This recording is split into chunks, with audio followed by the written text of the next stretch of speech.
So I'm just going to tell you briefly about heart transplantation. Probably you can tell me so much more.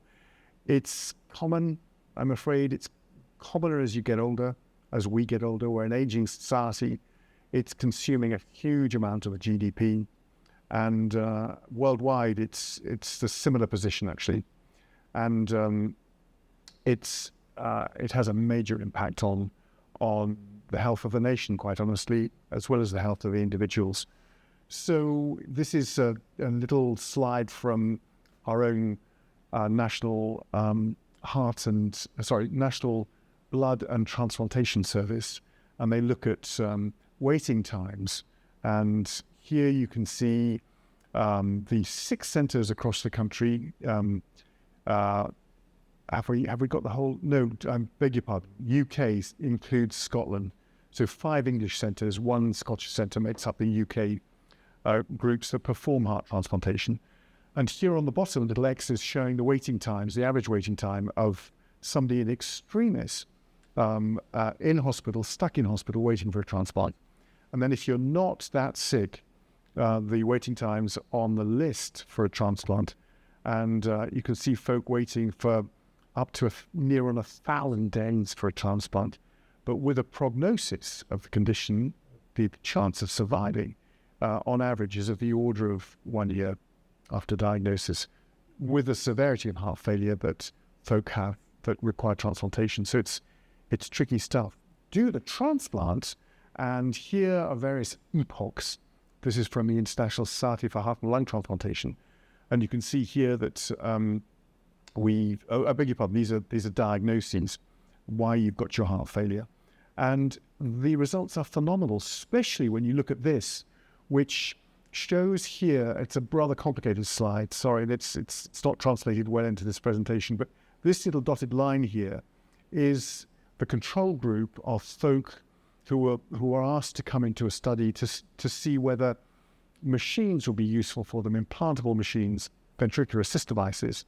And they were randomly allocated to best medical therapy, which was the best thing going at that point, if you weren't going to have a transplant, versus these machines. And here it shows you that you've got a chance, a 50-50 chance of surviving 1 year after the diagnosis, severe enough to merit a transplant.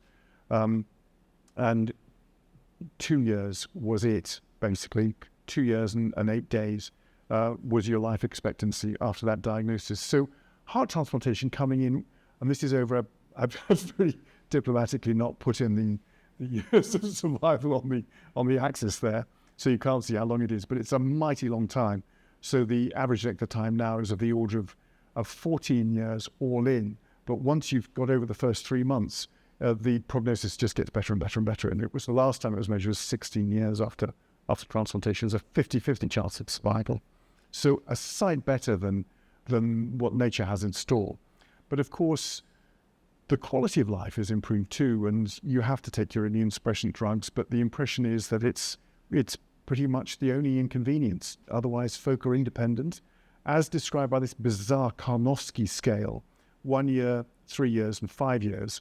And the green, the yellow, and the red describe the population that are living independently without assistance, but various degrees of independence. Goodness knows what these guys are doing. Something probably sort of doing a daily scale of a rather large skyscraper or something phenomenal physically every day. And here's folk getting by at home, managing their own lives with no difficulties. So great news from the point of view of quality of life. And the only reasons that we docs should get involved with patients is to give them value added. And that is either that they live longer or that they have a better quality of life, preferably that you have both. And that seems to fit the bill. Kind of disappointingly, actually, to tell you the truth, because I'm very much behind John. I think we want to get rid of heart transplantation. We're so dependent on donors, and we can't do it without organ donation, which means young, healthy folk dying so we can get a good organ. And so it is extraordinary therapy. It's, as I say, it's transforming people's lives, but it's for the minority. So what to do? And at that point, I'm going to ask Cass to come up, who tapped me on the shoulder not long ago and said, we want to hire you. We want to we're putting hearts now, as you well know, onto a machine that we've made. We're almost at a point where we can make it commercial, and we can use those hearts for transplantation. And if sometimes we can't use the hearts because folk feel they're not quite good enough for transplantation, and what we want to do is perhaps go down the line of research, so that at that point I'm going to hand over to Kat. She's going to tell you something amazing.